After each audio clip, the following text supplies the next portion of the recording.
adalah sedangkan poligami itu pun menjadi sebuah perumpamaan di dalam kerajaan surga. Itu poin Ustaz Alif sebenarnya. Tapi poin dari saya itu bukan menggambarkan perkawinan poligami. Itu poin saya, itu bantahan saya. Terima kasih. Ya udahlah. Ya, enggak, tapi kalau dalam Wahyu 19 kan juga Yesus itu kan perumpamaan seorang suami yang menikahi banyak jemaat. Kan perumpamaannya begitu. Berarti poligami pun dijadikan sebuah perumpamaan dalam kerajaan surga. Jemaat itu diumpamakan seorang perempuan. Bukan dia Ya, gambarkan tapi banyak jemaatnya jemaat. kan nggak satu. Jemaatnya kan nggak satu, Pak. Nggak satu. Jadi Ya, Bapak tadi membantah di ayat yang pertama, kemudian Bapak saya naikin lagi perkawinan anak domba dengan jemaat-jemaatnya.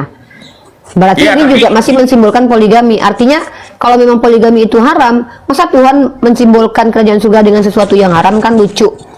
Itu yang sebenarnya Ustadz Alif bawa, membuka cakrawala berpikir kita sebagai orang beragama gitu loh, Pak. Masa iya Tuhan kalian menyimbolkan sesuatu yang adalah kesucian malah dengan sesuatu yang tidak suci, kecuali dia menyimbolkan tentang Yeskiel 23 dengan 20 tuh. Kenapa dia bisa menyimbolkan perjinahan? Karena memang persekutuan terhadap Tuhan itu ibarat perjinahan, perselingkuhan. Lalu kan saya nggak nanya Bapak, pertanyaannya beda. Pertanyaan saya adalah, Bapak bisa nggak diskusi seperti Pak Jos tadi, menunjukkan bahwa dia manusia 100% bukan hewan ternak? Bisa? Coba sedikit mulut itu. Dengar. Saya juga mau debat. Ditanya, bisa tidak Anda bicara orang timur kah? Karena memang nggak ada, saya nggak bilang orang timur, kau nggak itu makanya jangan bicara berdasarkan hewan. Aku bilang kau, kalau ada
Assalamualaikum warahmatullahi wabarakatuh. Bertemu lagi dengan channel Kristologi Muslim, channel yang akan memperlihatkan diskusi dan debat lintas agama.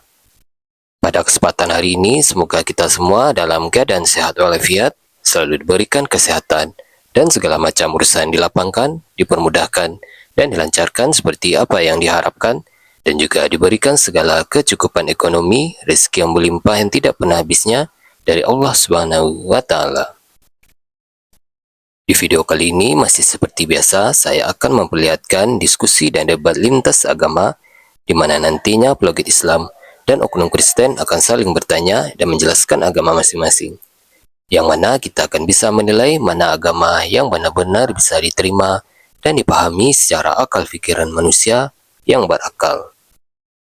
Di video ini juga kita akan melihat diskusi dan debat Unirifa dan apologet Islam lain dengan beberapa oknum Kristen yang mana kita bisa mendapatkan ilmu dan pengetahuan tentang ajaran Islam dan ajaran Kristen.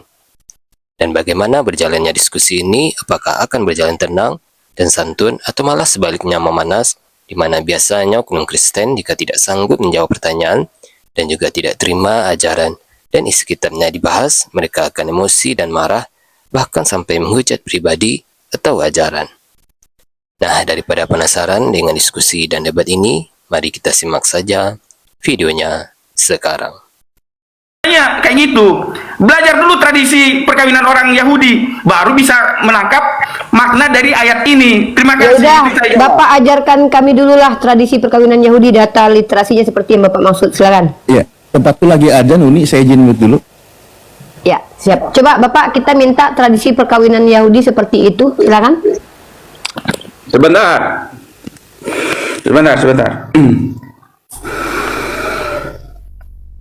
Perumpamaan ini, sebentar, tradisi perkawinan Yahudi pada zaman Yesus biasanya melibatkan 3 tahap utama perumpamaan, ya. Itu Bapak baca di mana? Bapak membaca di literasi Yahudi atau di literasi Kristen? Literasi Yahudi. Apa nama literasi Yahudinya? Ya, saya merangkumnya. Iya, yang kita tanya itu sumber literatur ala-ala pernikahan Yahudi yang Bapak maksud itu dapat dari mana datanya, Pak? Oh, begini, saya kumpulkan informasi itu dari banyak informasi. Saya ambil contoh dari Salah satunya apa? Sarapan Pagi Biblika, Ibu RW. Ya, Bu Rita Wahyu itu Ya. mengambil dari mana tradisi pernikahan Yahudi seperti Kan itu? dia ahli pakar Yahudi. Jadi dia Iya, mengerti. Pak, yang kita butuhkan itu adalah informasi keyahudian yang sumbernya dari Yahudi, bukan informasi Yahudi sumbernya dari Kristen. Karena itu tidak Bukan. etis. Ya udahlah, nanti kalau itu nantilah kita kumpulkan masing-masing besok lagi. Ya udah, kan Bapak, soalnya tadi Bapak ada perkataan ini, Bapak nyuruh kami mempelajari pernikahan Yahudi, makanya saya mau belajar di sini gitu loh. Oh gitu udah selesai lah, nggak ada lagi saya bicara kalau gitu. Kalau memang sampai ke situ, tapi saya udah terangkan Enggak, seperti itu lah. di sini kan kita edukasi. Edukasi itu adalah memberikan informasi yang dari sumber primer, sekunder, atau tersier. Ketika kita bicara tentang agama lain, dari kita nih diskusi Kristen dan Islam, maka tidak etis kalau kita memberikan literatur tentang Yahudi itu dari Islam dan Kristen, karena mereka ada. Kecuali kita bilang gini, Yahudi perspektif Kristen, Yahudi perspektif Islam, gitu loh Pak. Tapi kalau Bapak mau menjelaskan tentang Yahudi, Bapak harus ngambil dari data Yahudi. Kayak saya nih, saya ngambilnya dari Sefaria, dari Talmud. Ah, itu boleh, kita hargai. Tapi kalau kita ngambil dari orang Kristen yang mentafsirkan ajaran Yahudi, ya itu nggak bisa. Itu namanya ngaco nanti. Karena kita tahu Yahudi tidak menerima Kristen, Kristen pun tidak menerima Yahudi. Maksudnya hukum-hukum Yahudi tidak dipakai lagi gitu ya. Seperti itu etisnya diskusi kita, biar edukatif. Ya, sudahlah kalau gitu, saya akhiri. Tapi saya udah terangkan seperti itu, itulah keterangan saya. Terima kasih. Ya, tapi poinnya Ustadz Alif adalah sedangkan poligami itu pun menjadi sebuah perumpamaan di dalam kerajaan surga. Itu poin Ustadz Alif sebenarnya. Tapi poin dari saya itu bukan menggambarkan perkawinan poligami. Itu poin saya, itu bantahan saya. Terima kasih. Ya udahlah. Ya, enggak, tapi kalau dalam Wahyu 19 kan juga Yesus itu kan perumpamaan seorang suami yang menikahi banyak jemaat. Kan perumpamaannya begitu. Berarti poligami pun dijadikan sebuah perumpamaan dalam kerajaan surga. Jemaat itu diumpamakan seorang perempuan, bukan dia Ya, gambarkan tapi banyak jemaatnya kan jemaat. nggak satu. Jemaatnya kan nggak satu, Pak. Nggak satu orang. Ada laki-laki dan perempuan. Oh, tapi gambaran contoh, bagus. Contoh, Ibu Pertiwi.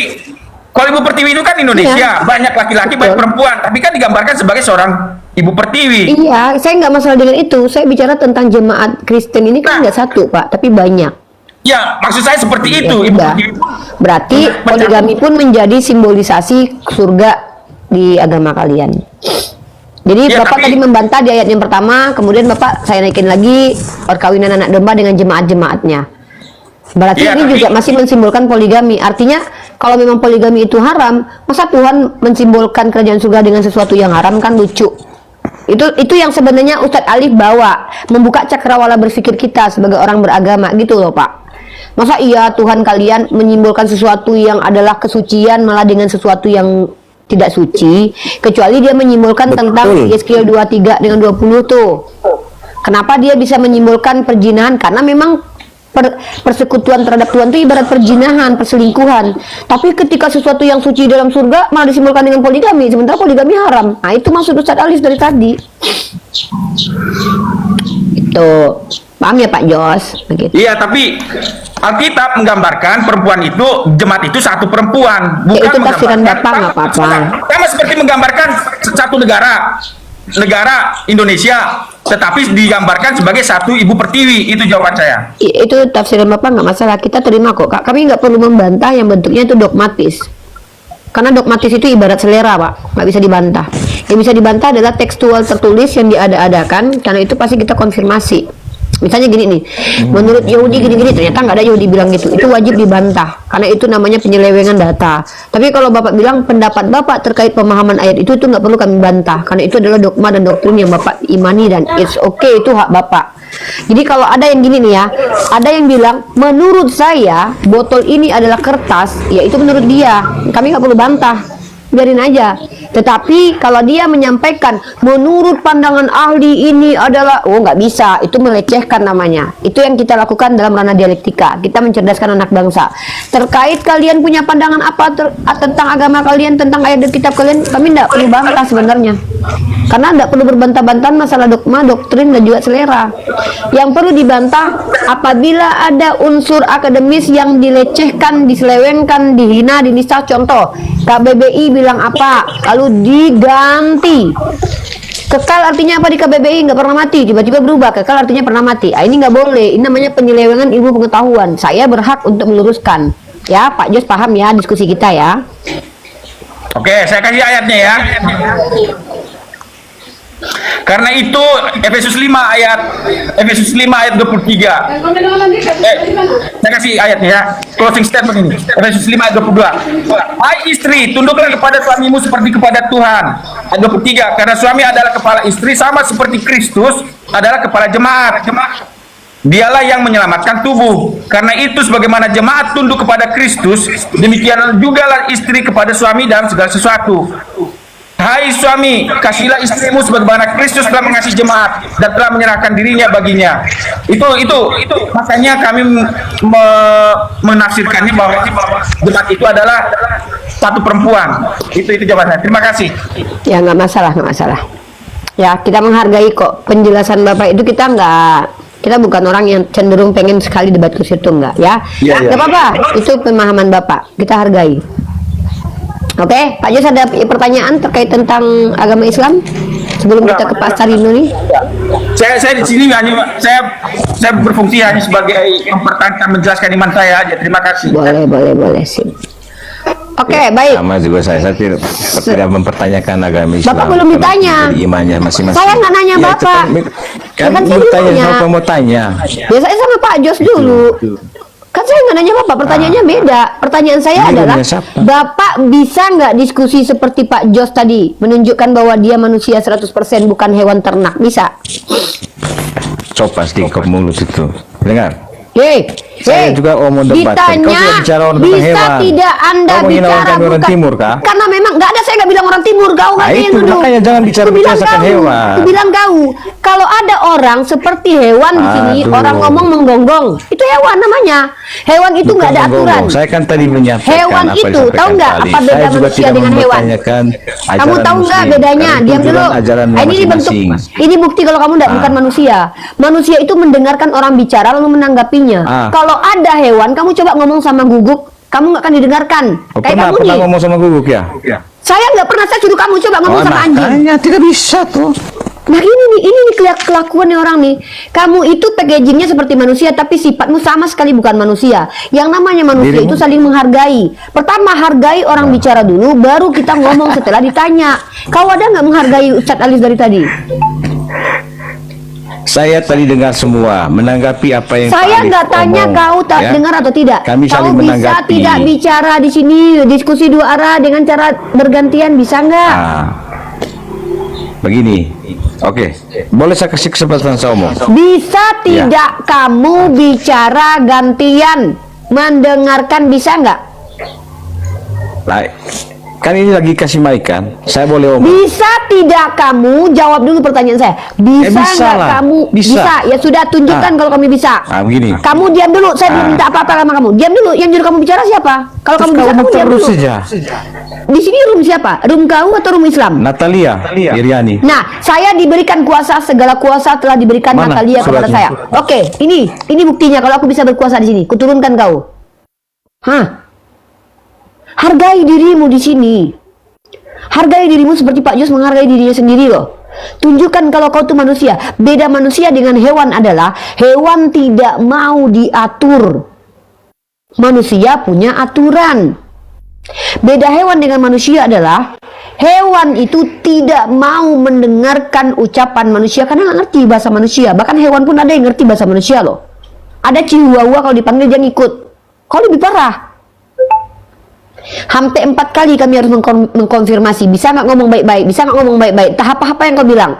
Kalau Anda diterima di satu tempat, maka Anda ikut aturan tempat itu. kecuali tempat itu punya Anda. Ngerti? Hargai diri Anda. Anda dilihat oleh orang banyak. Jangan perlihatkan kepada kami justru kau yang membawa jelek nama orang timur di sini. Saya tidak pernah bawa orang timur tadi. Kau ngaku-ngaku orang timur tapi yang kau contohkan ya keburukan di sini. Jangan menjelaskan apa-apa yang tidak diminta. Satu. Kedua, bicaralah ketika disuruh bicara. Paham? Itu. Assalamualaikum warahmatullahi wabarakatuh, Bang Ardiansa. Waalaikumsalam warahmatullahi wabarakatuh. Assalamualaikum semuanya, Unik dan Waalaikumsalam. Yani. Gitu ya. Lanjut. Di sini kita berusaha edukatif. Saya dari awal naik tempat Natalia ini sudah bilang dari awal, Dek, yang diskusi dua arah sama saya itu dua syaratnya, kredibel dan buka kamera. Anda buka kamera, oke lah saya hargai, tapi tidak kredibel. Kenapa? Tidak jelas Anda ini apa ilmunya dari tadi. Makanya Anda lebih baik bertanya saja. Nah, Pak Jos, walaupun saya tidak tanya kredibel, kenapa saya hargai dia? Dia tidak pernah satupun menyerang agama saya dan dia adalah orang yang taat aturan. Ngomong pada saat waktu dia ngomong. Makanya kita hargai dia. Walaupun dia tidak orang yang kredibel, tapi ternyata karakter dan sikapnya menunjukkan orang yang punya kapasitas, orang berpendidikan. Jadi walaupun kau profesor di sini tapi kau nggak beretika, tetap kami ludahi. Gitu loh. Dari tadi loh 3 kali kita kasih kesempatan kau di atas sini naik.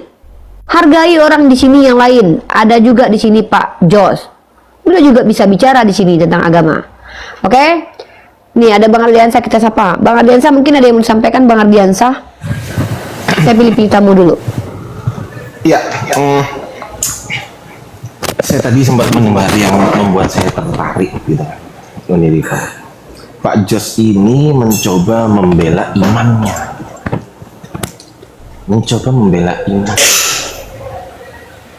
Makanya saya naik ke atas tadi udah. Saya nggak ngerti itu maksudnya apa. Coba bisa nggak dijelaskan apa maksud membela iman itu?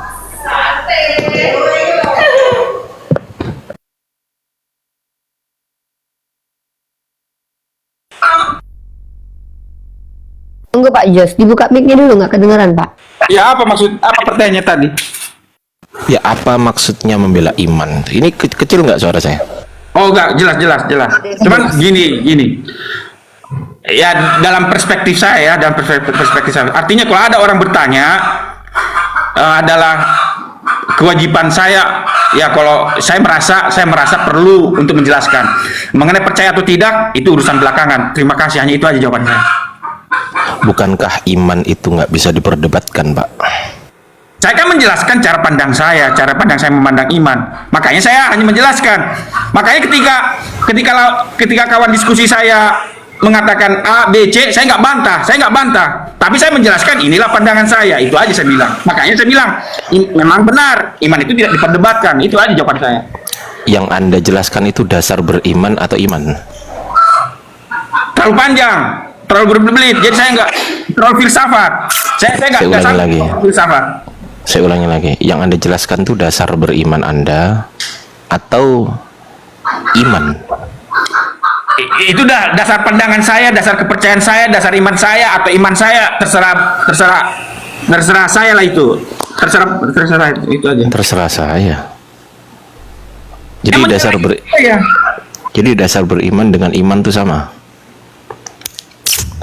Urusan saya lah itu, tapi itulah pandangan saya. Oke, nggak apa-apa, kita ikutin ya. Bagaimana pandangan Bapak terkait dasar beriman Bapak? Ini kan Bible ya. Bagaimana pandangan Bapak terkait Bible Bapak yang sudah dirubah-rubah? Silakan. Begini, itu kan menurut Anda berubah-ubah. Yang menjadi Itu bukan menurut saya, Pak. Bukan menurut saya, menurut yang tertulis. Saya kan diam waktu Anda bicara. Saya kan belum terangkan. Oh iya, silakan. Begini, kan menurut pandangan orang berubah-ubah. Tapi kan pada dasarnya kan bahasa itu kan selalu modern. Contoh, bahasa Melayu tahun 1928 waktu Sumpah Pemuda kan udah beda dengan tahun 45. Tahun 65, tahun 90, sekarang tahun 2025. Nah, jadi ada perkembangan terjemahan. Itu yang saya jawab. Di luar daripada Oke, contohnya perkembangan, kita kasih ambil 3 contoh. Saya minta 3 contoh. Ya 3 aja, nggak usah banyak-banyak. Coba kasih saya 3 contoh yang dimaksud perkembangan bahasa itu yang seperti apa. Saya minta 3 contoh dari Bible Anda ya, jangan dari yang lain. Silakan. Pasti Anda bertanya, pasti sudah ada contoh. Jadi saya ambillah contoh. Oke, saya ambil contoh. Ya, silakan. Contoh ya. Dulu ada mungkin terjemahannya mengatakan contoh keledai, kata keledai. Dulu dibilang bagal. Dulu dibilang bagal, sekarang dibilang keledai. Nah, dulu mungkin dibilang apalah nama yang lain, apalah yang lain, itulah seperti kayak gitulah contohnya. Terlalu dalam nanti jadi menyerempet. Saya berusaha mencegah diskusi ini nggak sampai. Bukan Itu maksud saya begini, itu kan tapi maknanya kan tetap sama kan, begal sama keledai itu kan sama kan? iya Sama nggak? Sama ya. Oke. Pertanyaan saya, what if, bagaimana jika your original text has been changed? Silakan.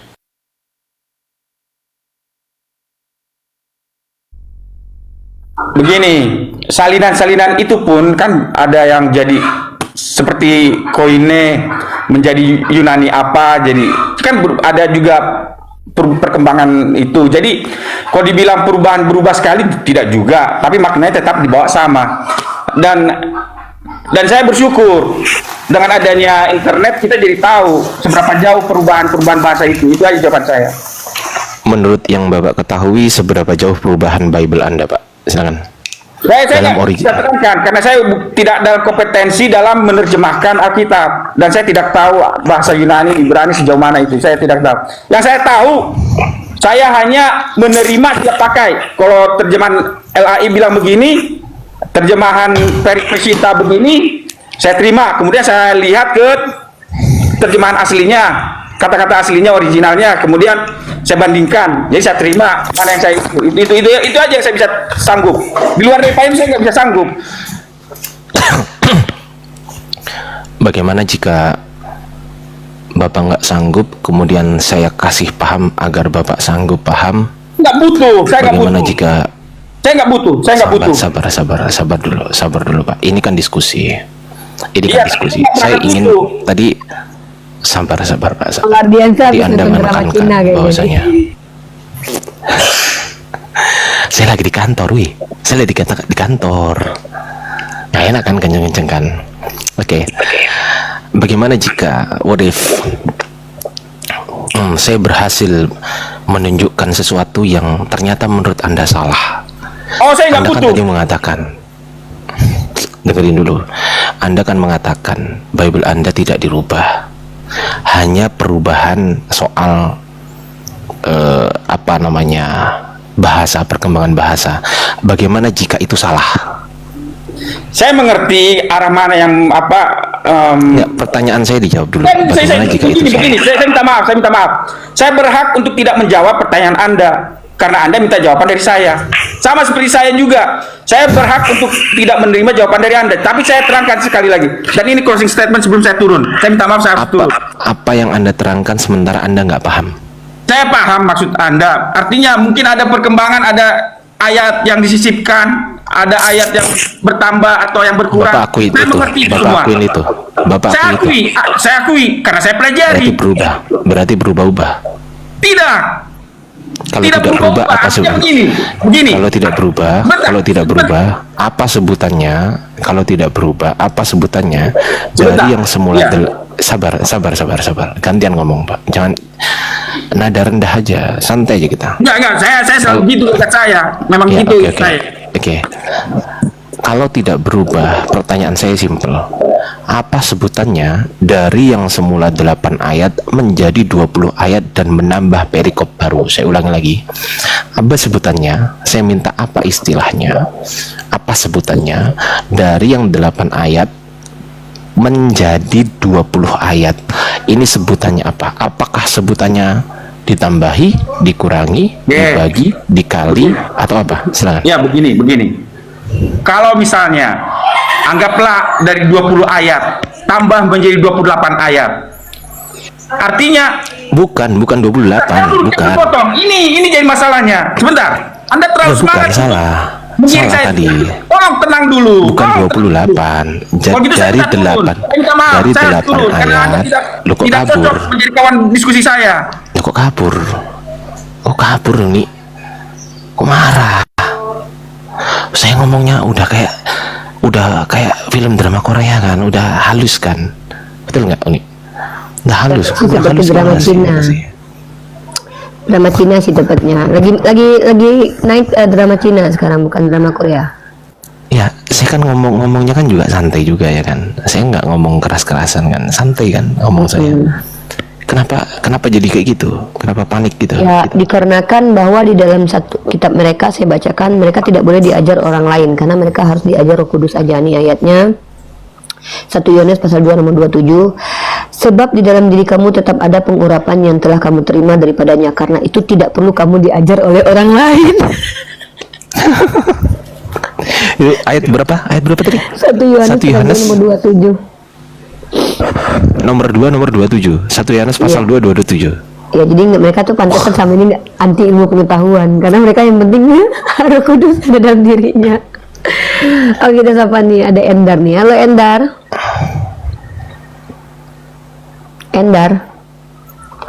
Di sini memang ada narasi bahwa mereka itu cuma percaya sama dirinya sendiri gitu loh. Jadi kalau yang diomongkannya itu benar menurut mereka, ya udah mereka nggak butuh orang lain. Oke Endar, saya turunkan ya. Saya bukan Bang Rasid teman-teman, saya Ardiansah. Teman-teman gimana sih? Kok saya Rasid? Ardiansah saya teman-teman. Kok malah dituduh Rasid ah? Halo, I'm host. Ini harusnya Lamhus. harusnya Uniriva yang dibesarkan, jangan saya. Jangan, nggak apa-apa Bang Ardian saja. Enggak, Lamhus, enggak. gantian kita jadi narasumber. Aku di sini moderator. Natali lagi sholat, aku bantu kondusifkan komal dia. Lamhus. Halo. Ya bro, silakan. Oke, kita turunkan dulu. Aduh. Teman-teman yang ada kepentingan diskusi aja nih ke atas ya. Kalau misalkannya teman-teman nggak ada kepentingan buat diskusi, nggak apa-apa, dibawa aja ya. Tap-tap layar, bantu tap-tap layar. Halo, apa adanya? Halo, apa adanya? Oke, tidak ada suara. Satu-satu saya naikin ya, kita konfirmasi dulu nih sampai Dek Natali Iriani kembali hadir bersama kita. Halo, agak Leon. Agak Leon. Halo agak Leon. Halo agak Leon. Oke, turun lagi. Aduh. Buat teman-teman ya, usahakan kalau yang naik ke atas itu yang ada kepentingan buat diskusi. Kalau enggak, oke, kepencet. Halo Metrok, si Iqbal kemana dia? Kok nggak pernah nampak lagi? Metrok. Oke, kita turun. Oke, agak Leon. Kita turunkan lagi. Ini ada Dina Fibrianti. Nggak tahu, saya juga nggak tahu Iqbal kemana. Dina Fibrianti. Saya di sini bukan narasumber ya. Untuk sementara saya jadi moderator, mengkondusifkan roomnya Natalia ya. Halo Dina Fibrianti. Oke, turun ya. Terakhir kabarnya sakit ya, semoga cepat sembuh ya. Gitu. Siapa lagi nih? Nggak ada ya. Ini siapa nih? Fajar Hendra. Yang mau naik, yang betul-betul ada kepentingan buat diskusi ya. Halo Gusta Dragon. Halo. Oke, turun. Oke, karena nggak ada yang naik, mungkin kita kajian aja ya. Jadi teman-teman, tema kita itu sebenarnya kenapa tadi saya naik? Nih, gedein nih. Udah. Oke lah. Baiklah kalau gitu. Jadi teman-teman, tadi itu Natalia itu dia memang buka room sendiri. Tadinya dia mau diskusi sendiri karena dia tuh memang terbiasa juga solo ya. Biasanya dia masuk-masuk ke room-room, atau dia di roomnya Ustadz Yusuf PI, atau dia berada di room-room apologet lain. Nah, qadarullah tadi dia buka room. Karena temanya ada tema favorit aku, yaitu tentang poligami, aku naik. Maka aku hanya sebatas membahas itu. Terlepas tadi ada juga yang diskusi sama aku. Cuman aku udah bilang, yang diskusi sama aku itu syaratnya harus dua, yang harus mutlak, yaitu buka kamera dan juga harus kredibel. Kredibel itu apa maksudnya? Kredibel itu setidaknya dia mempelajari secara serius, baik otodidak ataupun secara akademik, materi yang dia bicarakan gitu. Nah, itu baru aku mau diskusi. Entah dia mungkin ahli filsafat, nggak mesti harus orang teologi loh ya. Misal dia memang ahli dalam ranah psikologi, dia ahli dalam ranah hukum, boleh membicarakan porsinya. Nah, tapi aku tidak tertarik mengajak kalian umat Kristiani yang awam untuk saya tanyain gitu tentang Tuhan dan agama kalian, karena nggak jelas semua. Maaf ya, nggak jelas semua. Kayak kitab kalian nggak jelas, Tuhan kalian juga nggak jelas. Jadi kami nggak mau mendengarkan ketidakjelasan, bertambah-tambahnya ketidakjelasan. Sakit kepala saya nanti. Masa saya harus minum Paramed tiap hari gara-gara kalian ngejelasin agama kalian? Masa saya harus stok ini terus? Kan nggak mungkin toh. Nah, makanya saya lebih tertarik untuk menjelaskan tentang apa yang saya pahami tentang agama saya dan saya cari tahu, dan apa yang saya pahami terkait tentang agama kalian yang memang saya pelajari, begitu. Maka buat teman-teman yang beragama di luar Islam, manfaatkanlah komal-komal Islam ini untuk bertanya tentang Islam, karena kita beda kelas bro. Kalau komal-komal kalian kan dibuat untuk menghujat agama Islam, menyebutkan sesuatu yang tidak ada tertulis, dan membaca yang tertulis selalu menyelewengkan maknanya. Kan itu kan rum-rum kalian. Kalau kami tidak, kami mengkonfirmasi apa yang kami baca dari kitab kalian dan mempertanyakan kepada kalian pendapat kalian terkait ayat itu, entah itu mungkin penjelasannya ataupun tentang konfirmasi tertulisnya. Itu kami. Kenapa? Ya kami umat Islam ini dilarang sebenarnya mempertanyakan tentang esensi Tuhan kepada kalian, karena kitab kalian itu nggak jelas. Jadi kami tidak cari ilmu kepada kalian. Kami kalau mau cari ilmu, kami sama Budi Asali saya bisa punya nomor HP-nya, sama Pak Benita Esrasuru saya juga punya nomor HP-nya. Jadi ngapain? Joshua Teo saya juga punya nomor HP-nya. Ngapain saya harus tanya kepada kalian yang awam? Kalian yang awam itu kami fasilitasi untuk belajar di sini. Lah contoh kayak Bapak tadi. Bapak tadi itu dia packagingnya manusia, tapi dia sama sekali tidak menunjukkan indikasi bahwa dia manusia normal. Kenapa? Nggak disuruh menjelaskan, dia menjelaskan. Ditanya apa, jawabnya kemana. Nggak nyambung. Ujung-ujungnya diskusi tidak produktif. Diskusi malah stagnan dan bahkan cenderung debat kusir. Itu terlarang di dalam agama kami, Islam. Karena apa? Banyak potensi mudaratnya di situ. Terjadi penistaan agama di situ nanti. Emosi saya gara-gara kengeyelan kalian. Saya manusia biasa, tidak bisa menahan diri saya ketika melihat kalian terlalu koplak padahal kalian lansia. Kan gitu. Nah, makanya saya batasin. Buat kalian yang awam, naiklah ke sini bertanya saja tentang agama kami, atau kalian mau ditanya aja. Saya kasih kesempatan juga. Saya pengennya ditanya aja sama Unirifa. Wah, itu bagus juga tuh kayak gitu. Tapi berani nggak kan gitu, ya? Nah, kalaupun kalian ditanya, kalian harus kredibel, karena kami tidak mungkin mau menerima penjelasan dari orang-orang yang tidak berilmu, gitu. Ya kalau teman-teman kita kajian nih, sebenarnya ada 4 topik yang saya angkat yang cukup berbeda dari topik-topik saya sebelumnya ya. Topik-topik saya sebelumnya itu biasanya tidak jauh dari seputar esensi teman-teman. Silabusnya itu ya, atau submaterinya itu ya, ada satu konsep ketuhanan, esensi ketuhanan, esensi kitab suci, esensi kenabian, esensi hukum agama, esensi wanita dalam kedudukannya dalam agama, dan esensi Isa dan Yesus, kemudian esensi Bani Israel. Kemudian ada lagi itu terakhir tuh esensi tentang apa ya, nanti ada tuh sekitar 10 tema saya yang berbau esensial. Nah, yang kedua, tema ekstrim. Tema ekstrim itu seperti apa? Misalnya, ajaran mana yang datang dari iblis, ajaran mana yang memuliakan iblis, ajaran mana yang bersepakat dengan iblis, atau ajaran mana yang nabinya hina semua, kayak gitu-gitu. Ekstrim. Atau kitab mana yang dongeng, karangan, dan hayalan. Itu berbentuk pertanyaan. Kalau tadi berbentuk pernyataan, esensi kitab suci. Nah, kalau yang berbau ekstrim ini itu lebih cenderung pertanyaan kepada kalian. Kenapa kitab kalian dikatakan suci kayak gitu-gitu, ekstrim nanti. Atau kenapa kalian bilang agama kalian agama kasih? Apa alasannya? Nah, seperti itu. Atau saya akan menjawab syubhat. Contoh, mari kita bahas secara mendalam dan komprehensif tentang pedofilia. Mari kita bahas tentang agama yang vulgar. Mana agama yang terindikasi justru sangat vulgar. Ayo kita bahas mana agama yang terindikasi agama pensupport perilaku iblis kayak gitu, yang bersama dengan penjahat-penjahat gitu. Seperti itu. Nah, kalau itu tema-tema lampau yang sudah hampir 6 tahun saya bergelut di bidang itu, dan saya menambahkan literasi terus dengan membaca jurnal dan karya ilmiah, saya menambah juga wawasan saya dengan membaca sejarah kekristenan. Nah, karena ini materi counter, yaitu atas tuduhan seperti Nabi Mokondo, kata si Robert Lele.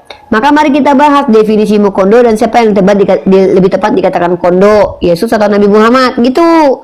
Kemudian raja seks, siapa yang lebih tepat dikatakan raja seks, Nabi Muhammad atau Yesus berdasarkan definisi menurut Edis. Nah, kemudian apalagi nih, agama cabul misalkannya, ayo kita bahas. Nah, terakhir itu kemarin ada salah satu teman-teman tahu ya, kayak Lina Wijaya dan si Dewi Bulan. Lina Wijaya mengatakan bahwa Quran surah An-Nisa itu ayat legitimasi prostitusi. Maka saya ingin membahas secara mendalam bahwa ternyata justru saya menemukan secara tekstual, yaitu tertulis dalam kitabnya, kontekstual bagaimana pemaknaannya dan perikopnya, dan faktual bagaimana praktiknya dalam dunia sejarah, bahwa ternyata Kristen itu adalah agama yang melegalkan peperangan, perbudakan, tawanan, dan merendahkan perempuan. Itu. Nah, jadi karena 4 tema ini luas, saya persempit bahwa saya akan membahas bahwa Kristen itu agama yang berkontribusi dalam menjual manusia. Nah, pasti kalian akan bilang ini penistaan karena Kristen nggak gitu. Nah, karena itu saya membuat sebuah analisa kritis dan juga hipotesa berbentuk makalah tidak sempurna. Kenapa saya katakan ini makalah tidak sempurna? Karena ini makalah standarnya saya yang buat. Tentu tidak sempurna. Saya akan berikan contoh bukti-bukti konkret bahwa agama Kristen itu adalah agama yang mensupport perbudakan, bahkan terlibat dalam perdagangan budak. Wah, ini sudah saya bahas kemarin. Dari mana Unirifa tahu tentang itu? Pertama, tentang ayatnya. Di dalam perjanjian lama dan perjanjian baru, perbudakan itu justru disupport. Karena di perjanjian lama diajarkan tutorial memperbudak dan menjadi budak. Di perjanjian baru diajarkan tutorial menjadi budak. Bagaimana cara menjadi budak yang baik? Tidak boleh melawan walaupun majikannya bengis. 1 Petrus pasal 2 nomor 18. Itu clear gitu. Secara kontekstual pun di situ judulnya adalah penderitaan Yesus sebagai suri tauladan. Artinya kesakitan hidup Yesus itu ditiru sama budak-budak. Ternyata inilah kenapa saya mengatakan kemarin pernah bilang, kenapa agama Kristen agama yang diminati oleh para penjajah dan orang-orang jahat? Karena agama ini bisa dipakai untuk menenangkan orang-orang yang dijajah dan orang yang diperbudak. Karena ayat-ayat di dalamnya, kalau kamu budak, kamu nggak boleh ngelawan. Kalau kamu adalah seorang yang dijajah, kamu harus diam saja. Dan itu divalidasi oleh fakta sejarah. Kenapa? Dengan adanya doktrin inter caetera dan dum diversas. Ya, oke Bang Abdiansah. Dum diversas adalah salah satu dogma doktrin yang dikeluarkan oleh Bulla Kepausan oleh Paus Nikolas kelima, yang mensupport dan memberi otoritas kepada Raja Alfonso kelima dari Portugal untuk memperbudak secara abadi orang-orang Islam dan orang yang dianggap kafir oleh orang Kristen. Dan dogma ini, doktrin ini bahkan sempat menjadi dokumen pemerintahan Amerika Serikat. Dan kalian tahu doktrin discovery ini baru dihentikan atau baru dikatakan bertentangan dengan Katolik kapan terjadinya? Tahun 2023. Yes, baru 2 tahun ini. Ngeri ya Bu? Ngeri banget. Artinya sebelum dihentikan oleh secara resmi Gereja Katolik tahun 2023, doktrin ini dianggap sebagai landasan keyakinan oleh umat Katolik. Mana datanya Uniriva? Uniriva jangan sembarangan dong. Oh iya dong, saya punya data. Dum Diversas, nama datanya. Baik, kita akan tunjukkan data-data tentang ini supaya teman-teman mengerti bahwa salah satu dokumen yang dijadikan sebagai legitimasi perbudakan oleh umat Kristiani, Katolik maupun Protestan, itu adalah doktrin Dum Diversas. Kemudian dilanjutkan oleh gereja Anglikan dengan membuat Bible khusus budak. Dan kemudian dilanjutkan oleh orang Kristen setelahnya dengan memiliki budak dan bahkan melakukan penjualan budak di Karibia. Itu data dan fakta sejarah yang ada. Salah satunya saya akan tunjukkan tentang Dum Diversas dulu. Oke, ini Dum Diversas. Ya, kalian cross check Dum Diversas ini masuk dalam kriteria ilmu sejarah. Ya, kalian nggak bisa bantah. Doktrin Discovery. Ya, saya tunjukin. Dan ini fakta adanya, nggak bisa dikatakan ini adalah oknum, karena ini komunitas gereja, ya, ajaran agama. Nah, ini dia. Ini data dari The Doctrine of Discovery. Ya, ini adalah dokumen aslinya, ya, dokumennya yang disimpan oleh Bula Kepausan Katolik. Lanjut, kita terjemahkan dulu biar kita baca di sini. Nah, ini terjemahan lengkap Dum Diversas Uskup Nicholas, hamba dari hamba-hamba Tuhan. Ya, untuk kenangan abadi atas tindakan ini kepada putra terkasih dalam nama Kristus Alfonso Raja Portugal dan Aljazair yang termasyur. Salam berkat apostolik. Nah, ini ya, ini isi Dum Diversas. Di mana dalam Dum Diversas ini mereka memberikan otoritas kepada Raja Alfonso untuk memperbudak secara abadi orang-orang yang di luar agama mereka.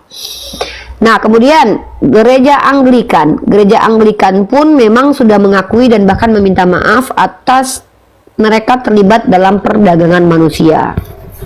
Makanya saya bilang, agama Kristen itu baik secara tekstual, kontekstual, dan juga faktual, itu terlibat dalam mempelopori dan mensponsori perbudakan.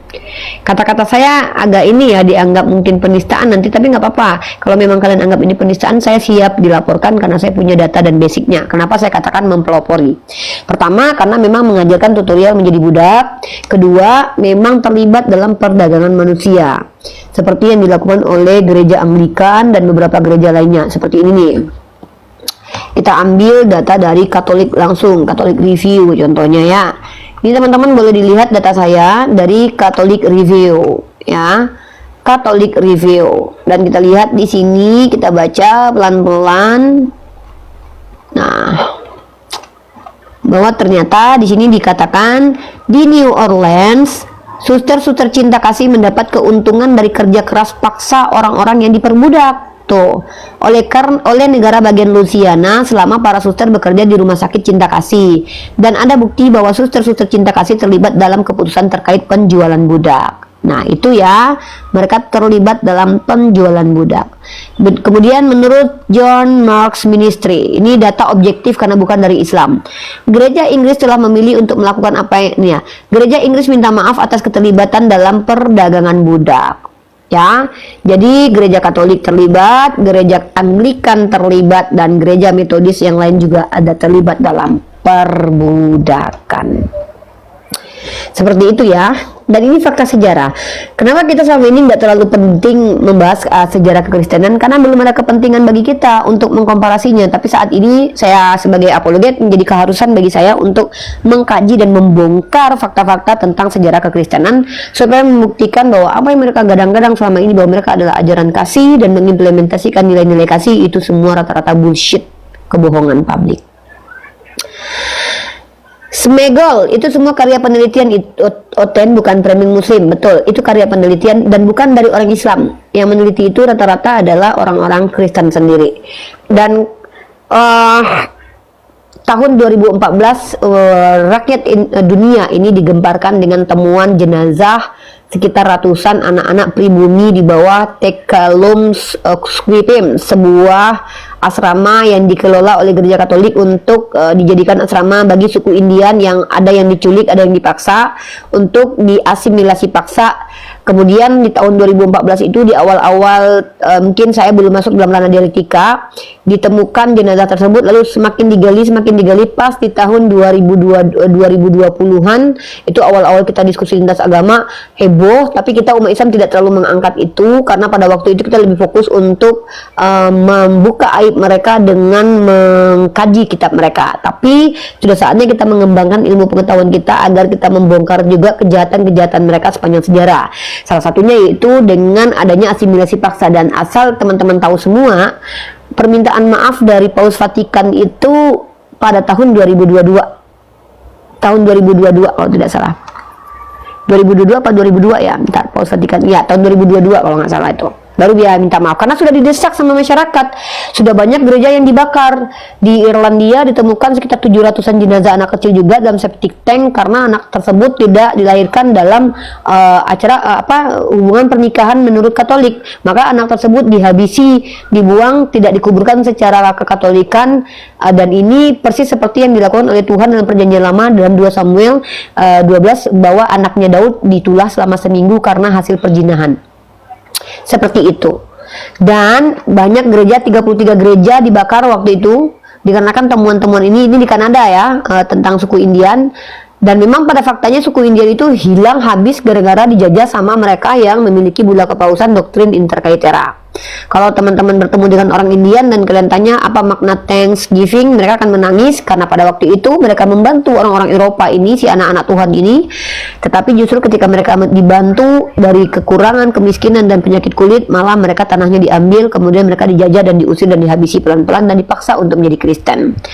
Dan itu juga bukan hanya terjadi di Kanada teman-teman, tapi juga terjadi di Australia dan juga terjadi di Filipina dan juga terjadi di Afrika. Yang paling keji itu juga terjadi di Afrika, di mana mereka sampai terjadi ini ada seorang presiden Kenya mengatakan if missionaries arrive, they had a Bible and we had the land. When they touch us to pray with closed eye, we open them. They had our land and we had their Bible. Gitu. Maksudnya begini, ketika misionaris datang ke Afrika, mereka bawa Bible dan orang Afrika punya tanah.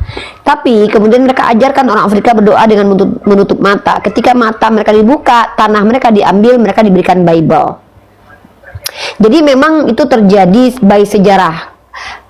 Tidak akan bisa dihilangkan karena sejarah memang tidak mengenal perasaan ya. Jadi kita fokus bahwa kebobrokan akhlak-akhlak dari anak-anak Theos dan kemuliaan Islam itu bisa dibuktikan dengan cara apa? Menggunakan dalil tertulis ajarannya, kemudian kontekstual pemahamannya, dan kemudian secara faktual by sejarah. Contoh, peradaban Eropa yang gelap gulita kolaps di abad ke-9 sampai ke-16, itu yang mengeluarkannya adalah peradaban Islam.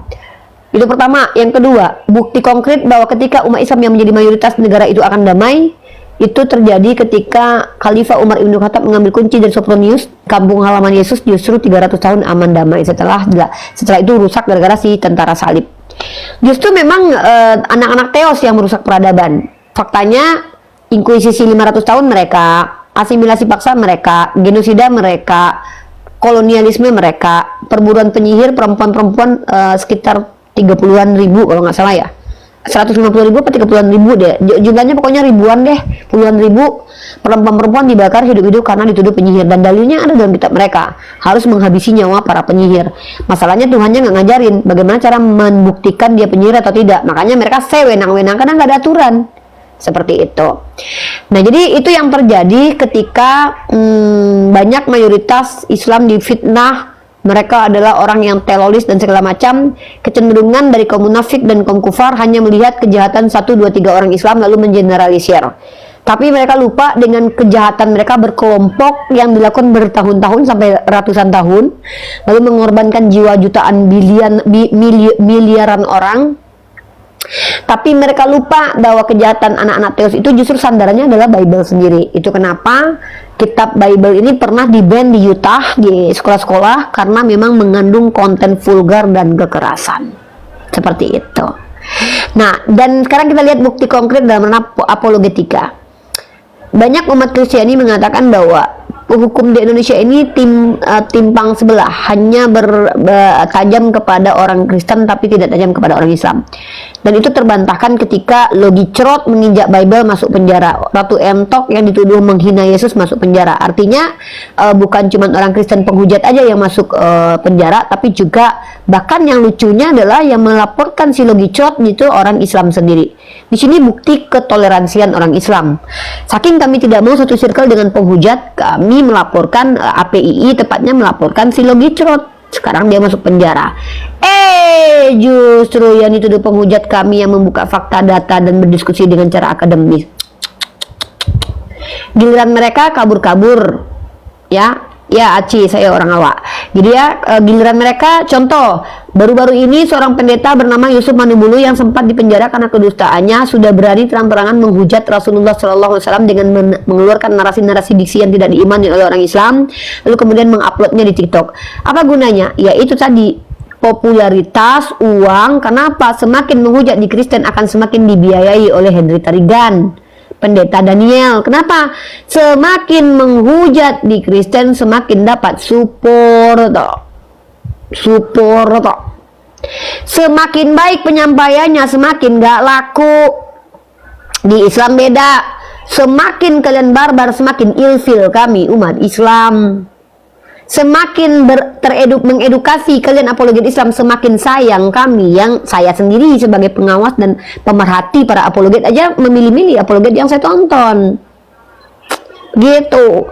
Beda. Terbukti anak-anak Theo sampai detik ini malah bertengkar gara-gara uang donasi buat botok, buat kelamin. Itu yang mereka pertengkarkan.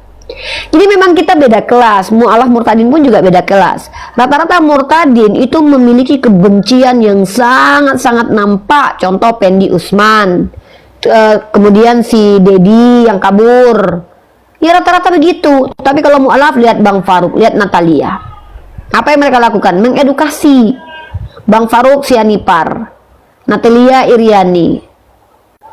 Sudahlah, yang satu ganteng, yang satu cantik, akhlaknya pun bagus. Kalian murtadinya si Tai Pudin, si Dewi Bulan, Sophie Kundul. Ya kalau Sophie Kundul cantik karena oplas, hidungnya nggak berani dia pegang kayak saya ini. Nah, ya cantik buatan. Kalau si Dewi Bulan muka udah kisut kayak gitu, mulut pun sama dengan bentuk, sama-sama jelek. Tai Pudin, kenapa gitu anak-anak Teos ini? Udahlah mukanya, maksud aku nggak menghina bentuk ya kayak Edis gitu ya. Udahlah nggak enak dilihat, mulut busuk, kelakuan pun biadab, nipu pula.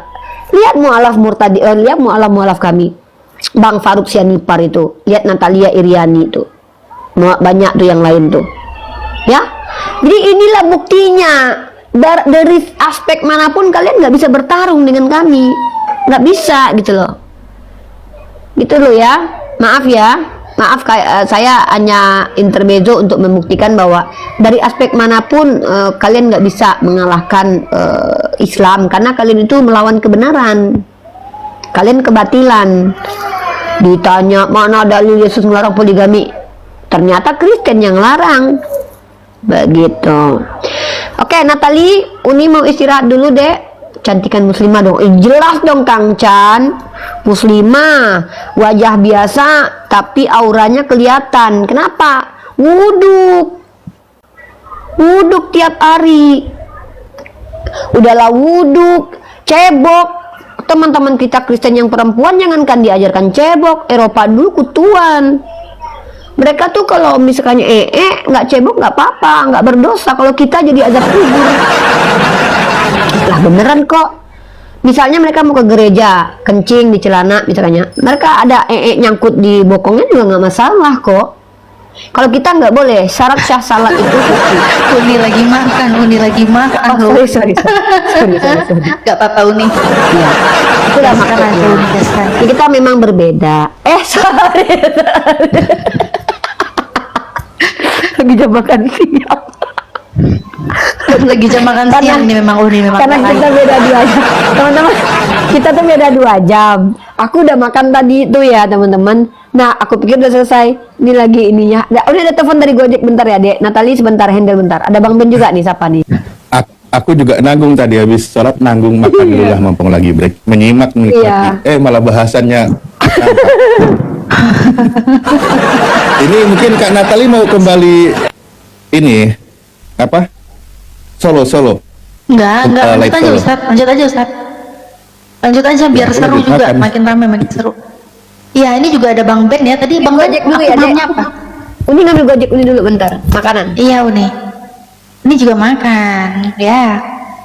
Kemanusiaan kita lagi lapar ya. Kemanusiaan kita lagi lapar. Oke, aku naikin dulu yang lain ya. Nanti ada yang mau diskusi lagi, silakan buat teman-teman Kristen yang mau diskusi. Bang Ben tadi aku belum sapa. Assalamualaikum Bang Ben. Lagi nggak monitor ya? Assalamualaikum warahmatullahi wabarakatuh. Assalamualaikum teman-teman.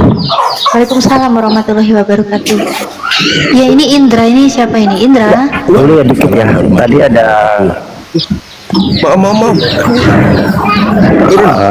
Oh iya ya. Tadi si Jos tadi kan ketika mengcounter Ustadz Alif katanya dibilang itu adalah prosesi pernikahan Yahudi ya. Ini saya coba counter dikit ya. Dalam pernikahan Yahudi itu yang dikenal dengan Nishuin itu tidak ada 5 orang perempuan masuk bareng, itu nggak ada ceritanya.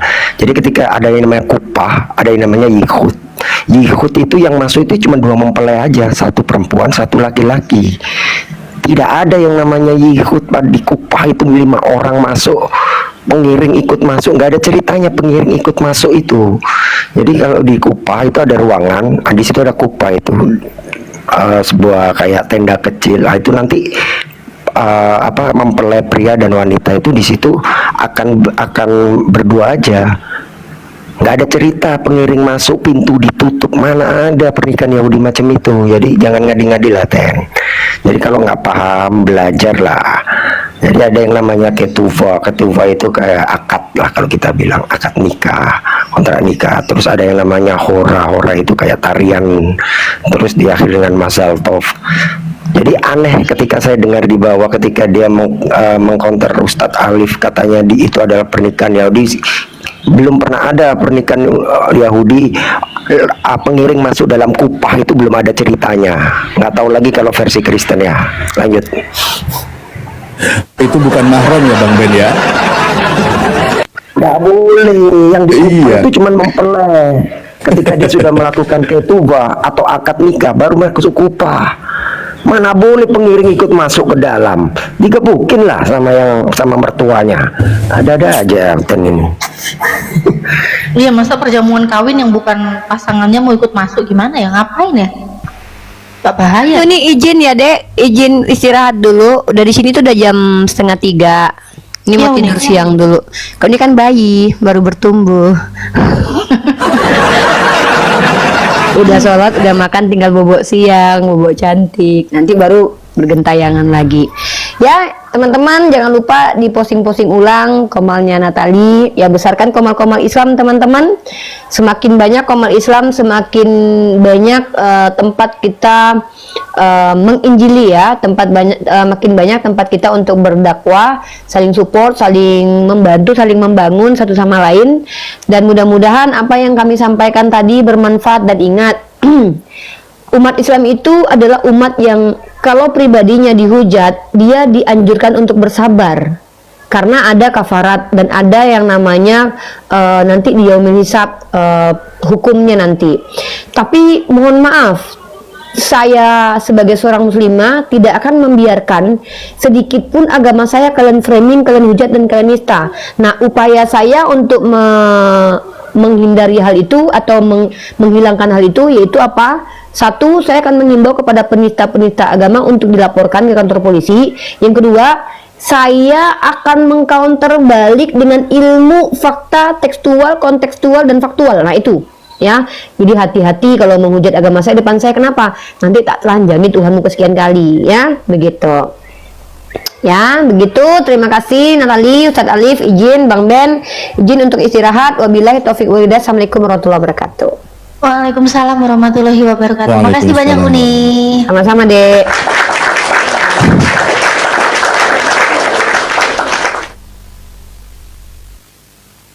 Ya, mungkin sebelum nanti dilanjut oleh host juga, ya Bang Ben yang tadi, saya itu kan sebenarnya membahas bagaimana, itu kan dijelaskan di ayat pertama dan berikutnya. Tentang kerajaan surga, digambarkan ada 10 gadis, dan ada mempelai pria. Itu kan yang kita bahas, tentang kehidupan surga. Oh, itu Matius 25 ya, kalau nggak salah ya. Iya. Nah, kalau dia sedang menceritakan pernikahan Yahudi, kan nggak nyambung.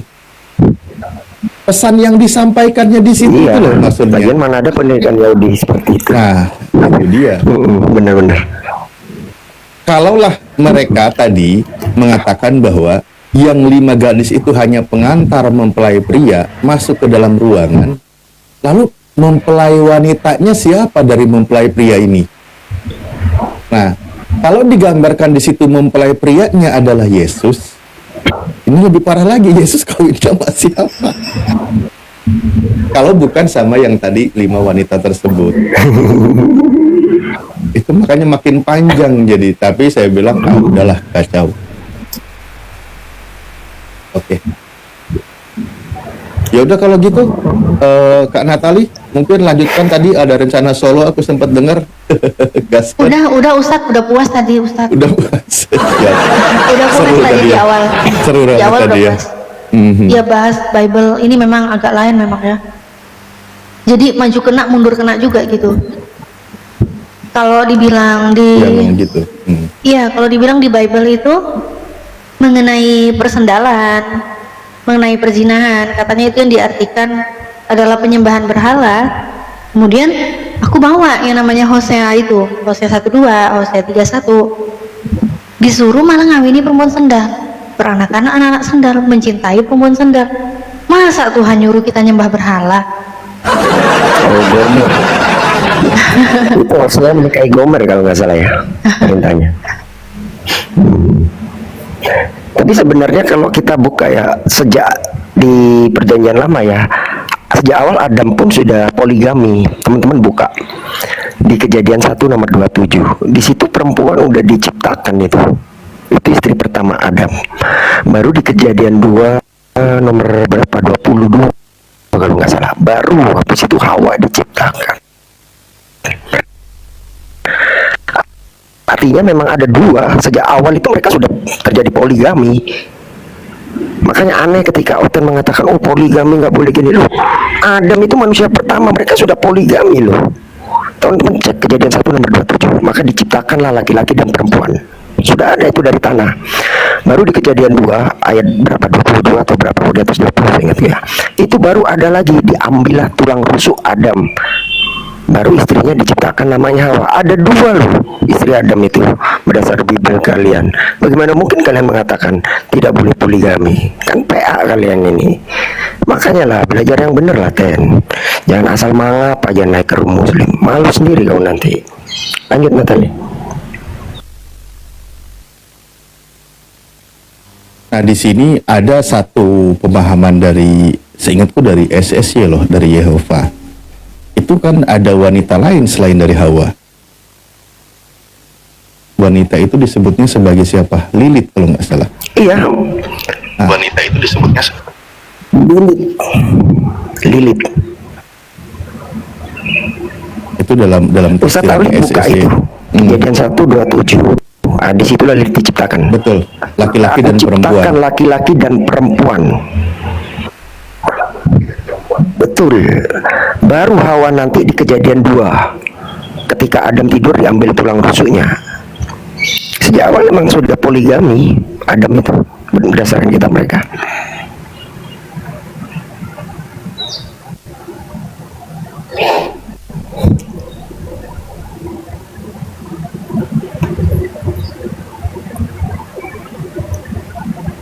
Oke lah kalau gitu host, mulai rame di sini, anak-anak mulai pada berdatangan, saya kayak juga nggak bisa lanjut dulu ya.